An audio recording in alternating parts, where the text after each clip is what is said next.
الحمد للہ العزیز العزت والعلا والصلاة والسلام علی سید الانبیاء شمس الضحیٰ بدر الدجا نور الہدا منبع الجود والعطا اما بعد اعوذ باللہ من الشیطان الرجیم بسم اللہ الرحمن الرحیم والآخرۃ خیر وابقیٰ صدق اللہ العظیم وصدق رسولہ النبی الکریم ونحن علی ذالک لمن الشاہدین والشاکرین والحمد للہ رب العالمین ان اللہ وملائکتہ یصلون علی النبی یا ایہا الذین آمنوا صلوا علیہ وسلموا تسلیما الصلاة والسلام علیک یا سیدی یا رسول اللہ وعلا آلک واصحابک یا سیدی یا حبیب اللہ الصلاة والسلام علیک یا سیدی یا نبی اللہ وعلا آلک واصحابک یا سیدی یا رحمت للعالمین۔ تمام تعریفیں حمد و ثنا اللہ جل مجدہ الکریم کے لیے، درود و سلام نبی اکرم نور مجسم شفیع معظم احمد مجتبیٰ جناب حضرت محمد مصطفیٰ صلی اللہ تعالی علیہ وسلم کی ذات والا صفات کے لیے حمد و صلات کے بعد اسٹیج پہ جلوہ فرما علماء کرام، حاضرین و سامعین، ہمارے قاری صاحب کے والد گرامی انتقال کر گئے، ان کے ختم چہلم شریف کی یہ تقریب ہے۔ اللہ مرحوم کو کروٹ کروٹ جنت عطا فرمائے اور جوار رحمت میں وسیع جگہ نصیب فرمائے۔ دنیا کے اندر کئی عقیدوں کے، کئی مذاہب کے لوگ پائے جاتے ہیں، اور کچھ عرصے سے تیزی کے ساتھ دنیا کے اندر اس بات کو پرموٹ کیا جا رہا ہے کہ آزادی رائے کے ساتھ اپنی مرضی کے ساتھ زندگی گزاریں، کسی چیز کے آپ پابند نہ رہیں، مرضی کریں، اپنی طبیعت کے مطابق اپنے اوقات کو گزاریں۔ یاد رکھیں کہ اسلام عین انسان کی فطرت کے مطابق اسے ساری باتیں ارشاد فرماتا ہے۔ اسلام نے ہمیں یہ بتلایا ہے کہ تم یہاں آنے سے پہلے بھی کہیں تھے اور یہاں سے جانے کے بعد بھی تم نے کہیں جانا ہے۔ اگر جزا اور سزا کا تصور ختم ہو جائے نا، کہ مظلوم کو قیامت میں انصاف نہ ملے، ظالم کو سزا نہ ملے، تو پھر اس دنیا میں لوگ شترے بے مہار ہو جائیں گے، ایک دوسرے کو کاٹ کاٹ کے کھائیں گے۔ پھر تو یہاں کوئی آدمی کسی بھی جگہ قرار نہ پا سکے گا، اس کو پتہ ہے کہ جو ہے یہیں پہ ہے، ظالم ظالم ہی رہ جائے گا اور مظلوم مظلوم۔ اسلام نے ایک تصور دیا ہے، وہ تصور ہے آخرت کا تصور، اور یہ وہ تصور ہے کہ جس پر اسلامی عقیدے کی بنیاد کھڑی ہے کہ تم نے مرنا ہے، پھر تم نے اللہ کی بارگاہ میں حاضر ہونا ہے، پھر تمہارے لیے جزا اور سزا کا فیصلہ ہونا ہے۔ ہمارے ہاں کچھ لوگ یہ سمجھتے ہیں کہ فلانا آدمی جب اپنے ڈرائنگ روم کے اندر تھا تو اس کے پاس بڑی آسانیاں تھیں، جب وہ اپنے کمرے میں تھا تو اس کے پاس بڑی سہولیات تھیں، بیڈ لگا ہوا تھا، گرمیوں میں اے سی تھا، سردیوں میں ہیٹر تھا۔ اب وہ قبر میں جائے گا تو اس کے ساتھ کیا بنے گا؟ اور نفسیاتی دباؤ دیا جاتا ہے اس بات پر کہ بڑی تنگ ہے قبر، بڑی مشکل ہے قبر۔ ہے صحیح مشکل، بڑی تنگ ہے، پر اس کے لیے جس نے تیاری کوئی نہیں کی، اس شخص کے لیے جو یہ ذہن بنا لے گا کہ جو کچھ ہے دنیا میں ہی ہے، لیکن جو بہت ساری جگہوں پہ بہت سارے سپیڈ بریکروں کا صرف اس لیے خیال رکھے کہ اگر میں یہاں رکوں گا نہیں تو میری آخرت خراب ہوگی، اور زندگی میں بہت سارے کھیتوں میں منہ اس لیے نہ مارے کہ یہ میرے نہیں ورنہ قیامت میں مجھے حساب دینا پڑے گا، تو پھر اس کی باغ کھڈا نہیں ہوتی قبر، اس کی قبر گڑھا نہیں ہوتی، بلکہ فرمایا قبر المومن روضۃ من ریاض الجنہ۔ اب جو بڑے بڑے نواب ہوتے ہیں نا، بڑے بڑے جاگیردار، ان کے بھی کھیت ہوتے ہیں پر باغ نہیں ہوتے، باغ تو کسی کسی کا ہوتا ہے، لیکن فرمایا قبر المومن روضۃ من ریاض الجنہ، مومن کی قبر کو کھڈا نہ سمجھو، گڑھا نہ سمجھو، بلکہ مومن کی قبر جنت کے باغوں میں سے ایک باغ ہے۔ آخرت کی جو زندگی ہے نا وہ بڑی شاندار زندگی ہے، اس کا بڑا مقام ہے، اس کا بڑا مرتبہ ہے۔ قرآن پاک نے کہا والآخرۃ خیر وابقیٰ، فرمایا آخرت تمہارے لیے بہتر بھی ہے اور ہمیشہ باقی رہنے والی بھی۔ دنیا میں جو بندہ آپ کو بڑا سکھی لگتا ہے نا وہ کچھ سکھی نہیں، اللہ نے فرمایا آخرت تمہارے لیے بڑی ہی بہتر، بڑی بہتر۔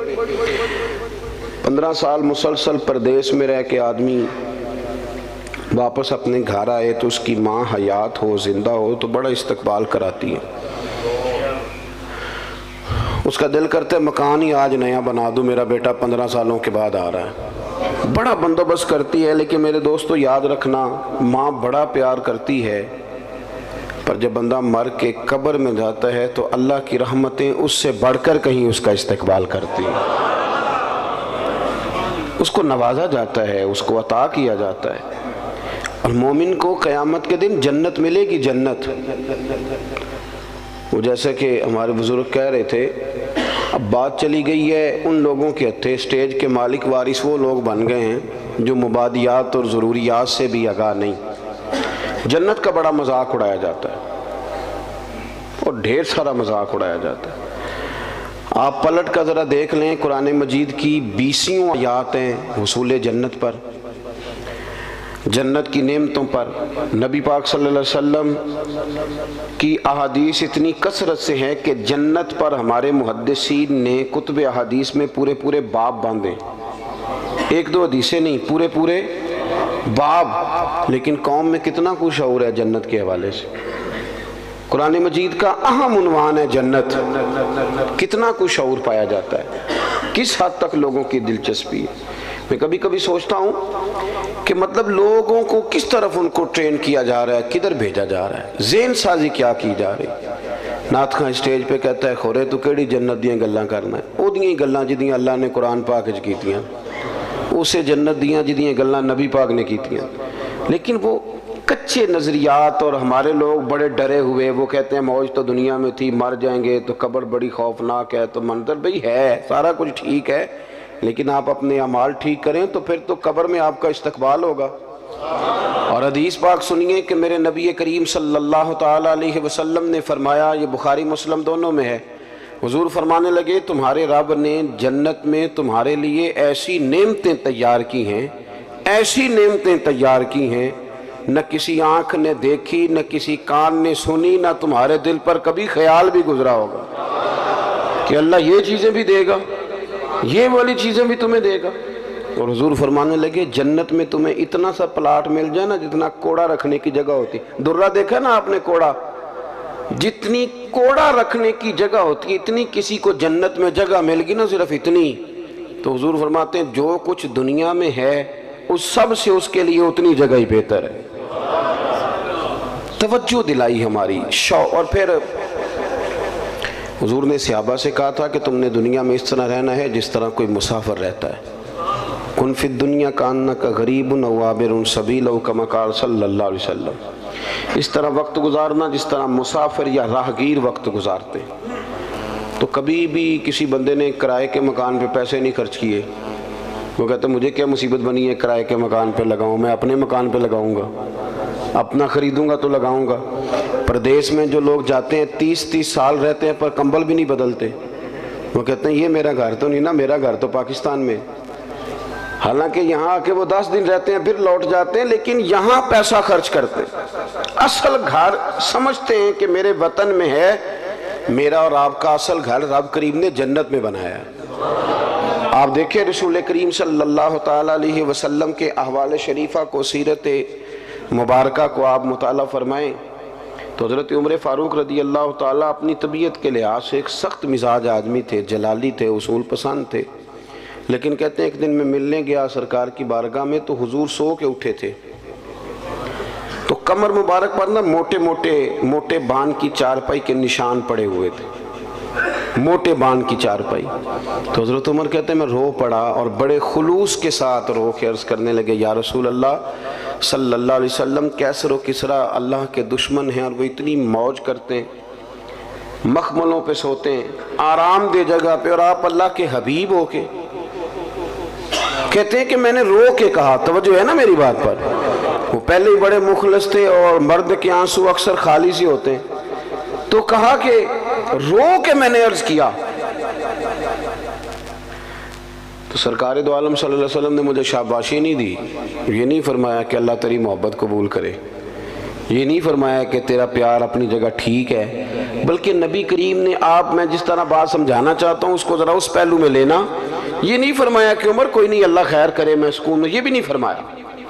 حضرت عمر کہہ رہے ہیں کہ یا رسول اللہ صلی اللہ علیہ وسلم اللہ کے دشمن بڑے آرام میں ہیں اور آپ تکلیف میں ہیں، تو حضور حضرت عمر سے کیا کہتے ہیں؟ سرکار فرماتے ہیں عمر کیا تم یہ پسند نہیں کرتے کہ وہ دنیا میں تھوڑی بہت موج کر لیں اور آخرت میں ذلیل ہو جائیں، اور ہم دنیا میں تھوڑی تکلیف برداشت کریں اور آخرت کی ساری عزت اللہ ہمیں ہی عطا کر دے؟ فرمایا تم جو پسند کر رہے ہو اسے پسند نہ کرو بلکہ آخرت کی نعمتوں کو پسند کرو۔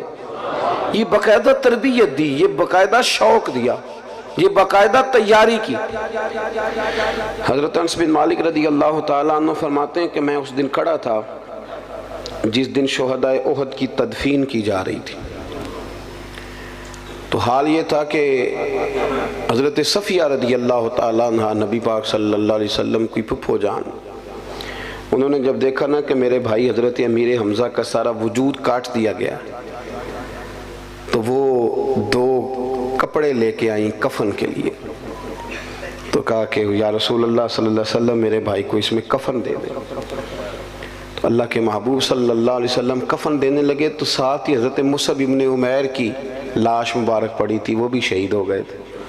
تو سرکار فرمانے لگے پھپھو میرا دل نہیں مانتا کہ اپنے چچا کو تو دو کپڑوں میں غسل دے دوں اور مصعب ابن عمیر کو ایسے ہی دفن کر دوں۔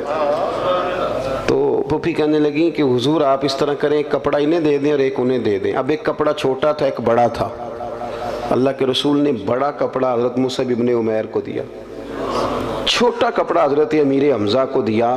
فرمایا میں ہم اس کے وارث ہیں، یہ ہمارے خاندان کا ہے، تو ہم دوسروں کے لیے قربانی دیں گے، اظہار کریں گے۔ لیکن وہ بڑا کپڑا دیا تو وہ بھی حضرت مصعب ابن عمیر کو پورا نہیں تھا، حضرت امیر حمزہ کو بھی پورا نہیں تھا۔ اگر سر ڈھانپتے تھے تو پیر ننگے ہو جاتے تھے، پیر ڈھانپتے تھے تو سر ننگا ہو جاتا تھا، قربان جائیں۔ حضرت انس بن مالک کہتے ہیں لوگ یہ منظر دیکھ رہے تھے اور رو رہے تھے، پر حضور نے ایک فکرہ کہا تو ہماری سوچیں بدل دیں۔ فرمایا کیوں پریشان ہوتے ہو، انہیں دفن کرو، تم قبر پہ مٹی ڈال کے سائیڈ پہ ہو جاؤ، اللہ ابھی انہیں جنت کا لباس عطا کر دے۔ بھی 1 منٹ کی بات ہے، انہیں جنت کا لباس ملے گا اور شاندار لباس ملے گا اور اعلیٰ لباس ملے گا، اور وہ ملے گا جو میرا رب اپنے فضل سے عطا فرمائے گا۔ آخرت کی جو نعمتیں ہیں، جو شانیں ہیں، حضور نے انہیں بیان کیا ہے۔ رسول کریم صلی اللہ علیہ وسلم فرماتے ہیں کچھ لوگ ایسے ہوں گے قیامت کے دن جن کے چہرے چمکیں گے، تو انبیاء پوچھیں گے یہ کون ہے، تو انہیں بتایا جائے گا یہ مدینے والے محبوب کے وہ غلام ہیں جو وضو کیا کرتے تھے، تو آج وہ جگہیں چمک رہی ہیں۔ قیامت ہمارے ہاں نا اطمینان قلبی نہیں، آپ یقین کریں کہ وہ کوئی بندہ بھی اگر ہمارا یہ ذہن بن جائے نا کہ دیوار کے اس پار میری جائیداد ہے، دریا کے اس پار، تو جتنی مرضی مشقت کرنی پڑے لوگ دریا پار کریں گے، میری اپنی جائیداد ہے، میرا گھر ہے، میرا بینک بیلنس ہے، میں نے جانا ہی جانا ہے، جد و جہد کرتے ہیں لوگ۔ لیکن اس پر ہم کیوں نہیں یقین رکھتے کہ قبر کے اندر اللہ نے میرے لیے باغ تیار کیا ہوا ہے، میرے لیے بڑی آسانیاں تیار کی ہوئی۔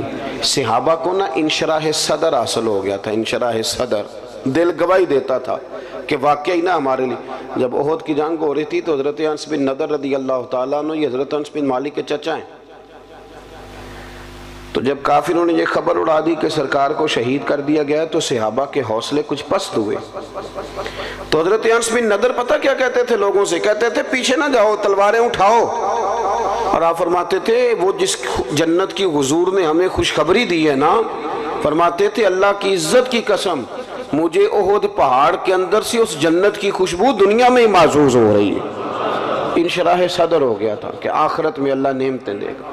اور وہ چیزیں دیکھیں نا، جو آدمی سائیکل چلاتا ہے رات کو خواب میں بھی اسے،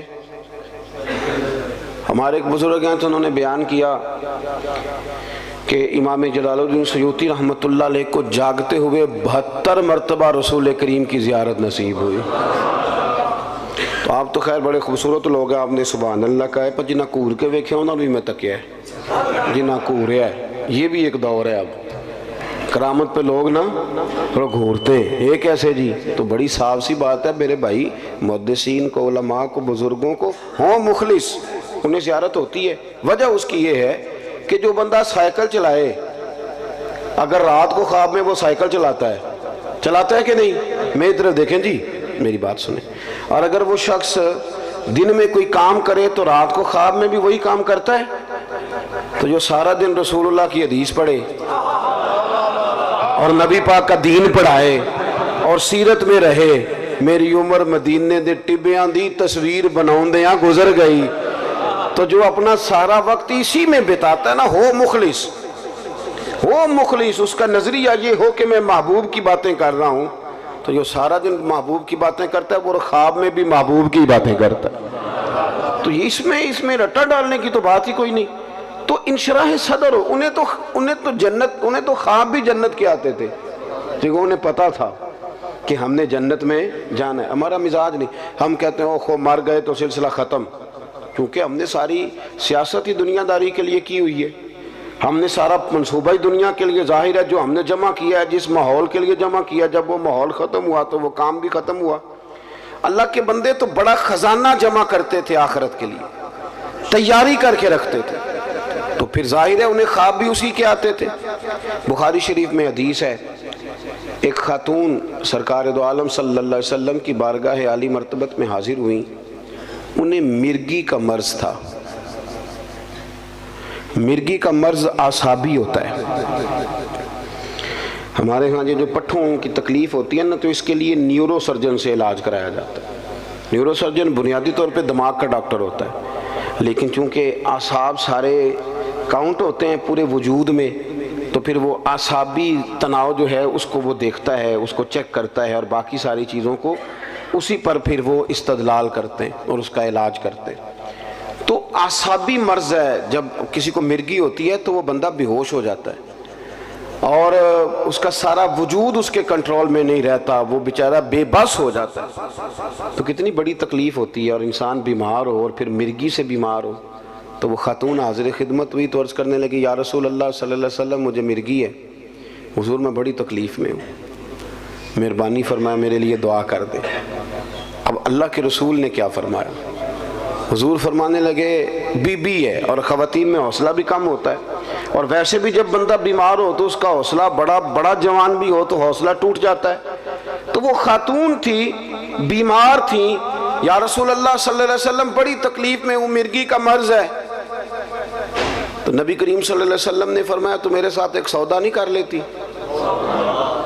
اس نے کہا حضور حکم کریں۔ تو محبوب فرمانے لگے اگر تو کہتی ہے تو میں دعا کرتا ہوں، رب تجھے ابھی شفا دے دے گا، اور اگر تو کرے نا صبر تو میں تیرے ساتھ وعدہ کرتا ہوں رب تجھے بغیر حساب کتاب جنت عطا کر دے گا۔ میرے ویسے آپ کے ویسے پیر صاحب کہے نا کہ دسو بھائی شفا لینی جے کہ جنت، اسی کہنے حضور لاج پالو تسی شفا دیو نا پھر جنت بھی ویکھی جائے گی، آپ دعا کرائیں نا، کوئی گل نہیں، خیر صلی ہے، ابھی بڑی تکلیف ہے، گوڑے نو بڑی درد ہے، تسی یہ دا کچھ کرو نا، بھئی ہمارا تو فیصلہ یہی ہے کہ ہمیں شفا چاہیے۔ لیکن حضرت انس بن مالک کہتے ہیں جب نبی پاک صلی اللہ علیہ وسلم نے اس بی بی سے کہا کہ تو بتا، تو کہتی ہے تو ابھی دعا کرتا ہوں، مالک بڑا کریم ہے جو شفا دے دے گا، اور اگر تو کرے صبر اور مرگی کے ساتھ زندگی گزارے، ذرا اس بات کو آپ سمجھیں، تو میں تیرے ساتھ وعدہ کرتا ہوں رب بغیر حساب کتاب جنت دے گا۔ کہتے ہیں بی بی نے سوچنے کے لیے بھی ٹائم نہیں لیا، 1-1.5 منٹ میں بولی، کہنے لگی یا رسول اللہ صلی اللہ علیہ وسلم تھوڑی سی تو زندگی ہے، میں مرگی کے ساتھ ہی گزارا کر لوں گی، آپ دعا کریں رب مجھے جنت ہی عطا کرے۔ انشراح صدر ہے، ان کو یقین کامل ہے کہ جنت میں جائیں گے تو مہر بن جائے گی، لہٰذا وہ یا رسول اللہ میں مرغی سمیت گزارا کر لوں۔ حالانکہ بندہ اب نارمل ہو جاتا ہے مرغی والا، نہ وہ کسی فنکشن پہ جا پاتا ہے، نہ کسی جگہ پہنچ سکتا ہے، وہ تڑپتا ہے، لیکن اس نے عرض کی یا رسول اللہ آپ میرے ساتھ وعدہ کریں کہ اللہ مجھے جنت دے گا۔ تو محبوب کریم نے فرمایا تجھے مبارک ہو، تیرے ساتھ وعدہ ہو گیا۔ عرض کرتی ہے یا رسول اللہ صلی اللہ علیہ وسلم جب مرغی ہوتی ہے تو میرے وجود سے کپڑا ہٹ جاتا ہے، تو حضور مجھے شرم آتی ہے، تو اتنی دعا کر دیں کہ مرغی ہو پر میرا ستر قائم رہے۔ حضور نے فرمایا تیرے لیے دعا کر دی، تیرا پردہ نہیں ہٹے گا۔ صحابہ کہتے ہیں بڑی بھی مرغی ہوتی تھی پر کپڑے اس کے وجود کے ساتھ جمے رہتے تھے۔ حضرت عثمان غنی کے زمانے تک وہ خاتون حیات رہیں۔ جناب انس بن مالک فرماتے ہیں جب کوئی نیا شخص مدینے میں آتا اور کہتا کہ مجھے کوئی جنتی دکھاؤ تو ہم اس بوڑھی کے دروازے پہ دستک دیتے تھے، وہ باہر آتی تھی تو ہم کہتے تھے جنتی دیکھنا ہے تو اسے دیکھ لو، اسے میرے رسول کریم نے دنیا میں جنت کی بشارت عطا فرمائی۔ اپنی زندگی میں کچھ کام فقط جنت کے لیے کریں، اور جنت وہ مقام ہے، جنت وہ مقام ہے، جنت وہ جگہ ہے جہاں خدا کا بھی دیدار ہوگا اور محمد مصطفیٰ کا بھی دیدار ہوگا صلی اللہ علیہ وسلم۔ اللہ رسول کا قرب بھی وہیں نصیب ہوگا۔ میرے بھائی اپنی آخرت کو کبھی بھی، وہ ہم کوئی لاوارث لوگ ہیں کہ مر گئے تو مٹی میں مل گئے، ہم کوئی ایسے لوگ ہیں کہ مر گئے تو معاملہ ختم ہو گیا۔ اقبال کہتے ہیں موت کو سمجھے ہے غافل اختتام زندگی، یہ ہے شام زندگی، یہ ہے شام زندگی، پھر صبح دوام زندگی، اس کے بعد جو زندگی آئے گی وہ ہمیشہ رہنے والی آئے گی، ہمیشہ۔ چونکہ ہمارا سارے کا سارا پروگرام ہی دنیا میں رہنے کا ہوتا ہے، اور پھر جمع اتنا کچھ کر لیتے ہیں، مکان اتنے شاندار، پیسہ چوری کر کے، سینہ زوری کر کے، جھوٹ بول کے جمع کیا ہوتا ہے، اور بڑا کیا ہوتا ہے اللہ ماشاءاللہ، بڑے بڑے بنگلے، پھر مرنے کو دل ہی نہیں کرتا، پھر مرنے کو دل، اتنی ساری جائیدادیں بندہ بنائے اتنی مشقت کر کے۔ ناراض تو نہیں ہو گئے آپ لوگ؟ میں صحیح کہہ رہا ہوں۔ پھر مرنے کو دل، جب اتنے بندہ لمبی چوڑی منصوبہ بندی کرے، لیکن ایک بندے نے محنت کی، اس نے جناب 11 سال لگا کے مکان بنایا، تو پھر اس کا مرنے کو دل کرے گا؟ صحابہ کرام علیہم رضوان تیار اس لیے تھے کہ انہوں نے تو کپڑے باندھ کے رکھے ہوئے تھے، باندھے ہوئے تھے کپڑے، جس وقت حکم آئے گا حاضر ہے۔ وہ تو ہر جنگ میں جانے سے پہلے شہادت کی دعا مانگتے تھے، ہر جنگ میں شہادت کرتے۔ سعد بن معاذ رضی اللہ تعالیٰ عنہ جیسے لوگ زخم لگ گیا تو روتے تھے، کہتے حضور میں تو شہادت سے رہ گیا ہوں، سارے لوگ نفع لے گئے اور میں خالی رہ گیا۔ پھر انہوں نے دعا مانگی کہ یا اللہ اگر قریش مکہ کے ساتھ کوئی اور جنگ باقی نہیں تو مجھے اسی زخم میں اپنی بارگاہ میں بلا لے۔ وہی زخم پھٹ گیا، خون نکلا۔ یا رسول اللہ یہ کیا ہوا؟ فرمایا رب کریم نے میرے ساتھ کی دعا کو قبول فرما لیا۔ ان کا تو کوئی رٹا نہیں تھا۔ ہمارا مسئلہ یہ ہے کہ جو اتنی بندہ لمبی سیاست کر کے بندے نال لاوے، اتنے لمبے چوڑے چکر چلائے، پھر اس کا مرنے کو دل کرے، اتنی مشکل۔ دیکھیں نا پاکستان میں کتنے وزیر ہیں، مجھے نہیں سب کا پتہ، حالانکہ میں دلچسپی لیتا ہوں، اخبار پڑھتا ہوں، روز پڑھتا ہوں، لیکن مجھے پتہ کوئی نہیں کتنے وزیر ہیں، ان کا کون کون سا محکمہ ہے، وہ کیا کرتے ہیں۔ حالانکہ پتہ ہونا چاہیے چونکہ ملک تو ہمارا ہے۔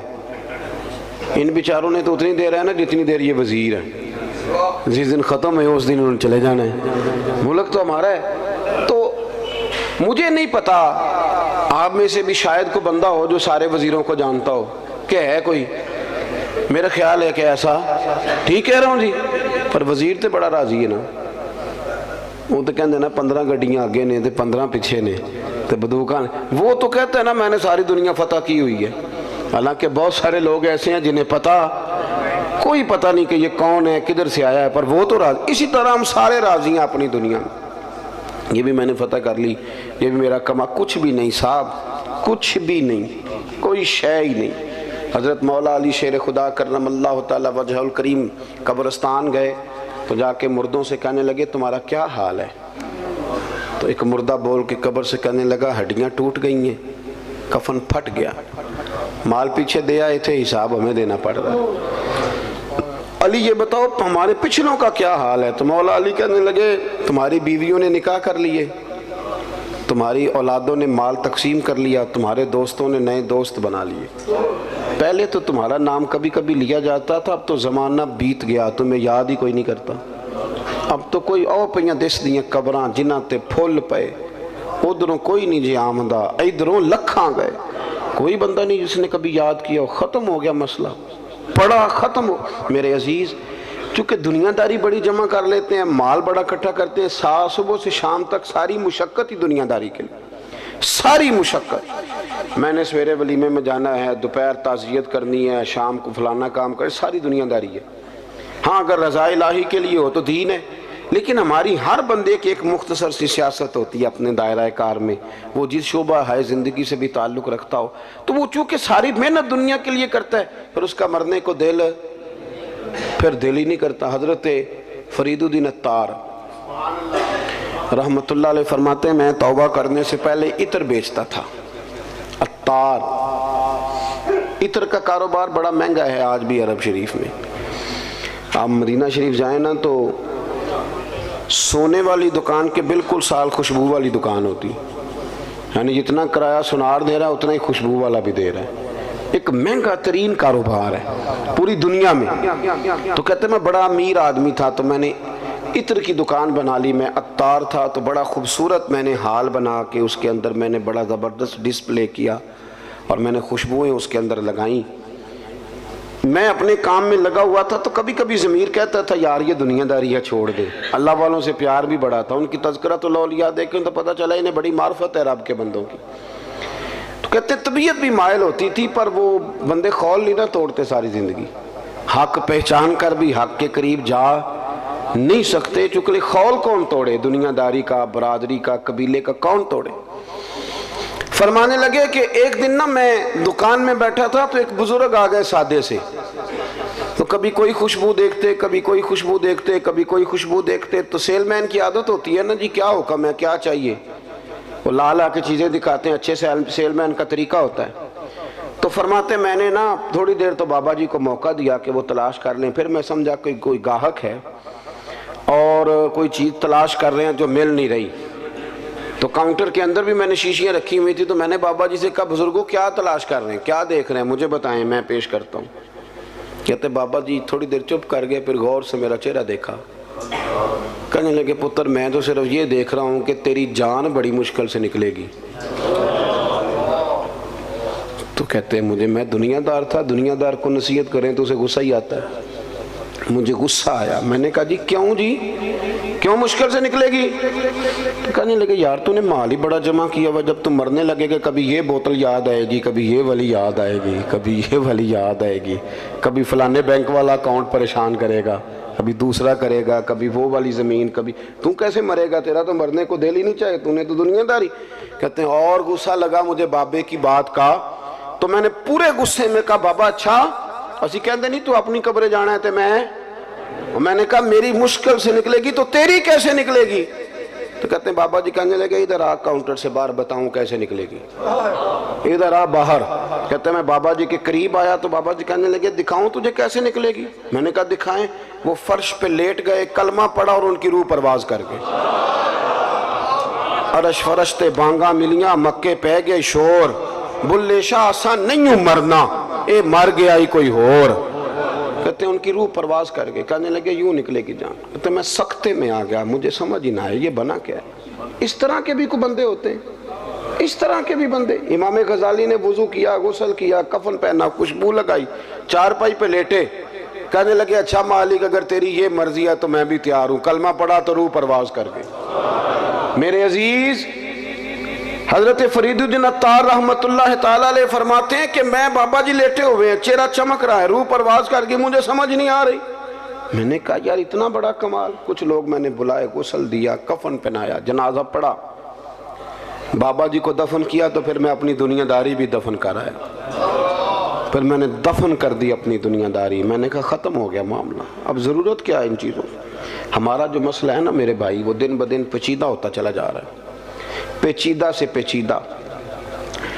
دینداری کرے، آخرت کے لیے کوئی خزانہ، قیامت کے لیے۔ بخاری مسلم میں حدیث ہے، نبی کریم صلی اللہ تعالیٰ علیہ وآلہ وسلم نے ارشاد فرمایا کہ اللہ تبارک و تعالیٰ نے جنت میں میرے غلاموں کے لیے ایسی نعمتیں تیار کی ہیں کہ باقی ساری امتیں رشک کریں گی، وہ کہیں گی کیا بات ہے ان کی، اتنا اعزاز اللہ دے گا، اتنا نوازے گا، اور ہمارے ہاں وہ شوق ہی نہیں، وہ ذوق ہی نہیں، ہم ساری زندگی دنیا کا مکان ہی سیدھا کرتے رہتے ہیں، جو نیا ڈیزائن آ گیا اس کی ٹائلیں منگوا لیں اور لگا لی۔ تھوڑا سا فکر کریں، شوق پیدا کریں آخرت کے لیے۔ آپ دیکھیں نا، نبی کریم صلی اللہ تعالیٰ علیہ وآلہ وسلم کی خدمت میں خاتون حاضر ہوئی، اس کا بیٹا بدر میں شہید ہو گیا تھا، تو عرض کرنے لگی حضور بتائیں میرا بیٹا کہاں ہے، میرا بیٹا کہاں ہے میرا پتر؟ فرمایا کیا کرے گی؟ عرض کی یا رسول اللہ اگر وہ جنت میں نہ ہوا تو پھر کھول کے روؤں گی، اگر وہ جنت میں ہے تو پھر اللہ کا شکر ادا کروں گی۔ تو سرکار بیٹھے تھے مسجد نبی میں، نظر اٹھائی تو فرمایا بی بی 8 جنتیں، جو سب سے اعلیٰ جنت ہے وہ رب نے تیرے بیٹے کو عطا کی ہے۔ صحابہ کہتے ہیں پھر ہم نے اس کی آنکھ میں آنسو نہیں دیکھا، پھر وہ اللہ کا شکر ادا کرتی ہوئی چلی گئی۔ آپ سمجھیں کہ ان کو اطمینان قلبی تھا کہ ہمارا بڑا مقام ہوگا، ہمارا بڑا درجہ ہوگا، ہمیں قرب الہی ملے گا، ہمیں حضور کی بارگاہ ناز کی قربت نصیب ہوگی۔ اپنی زندگی میں اپنی آخرت کے لیے ضرور تیاری کریں۔ دیکھ لیں کہ نیکیوں کا حجم کیا ہے۔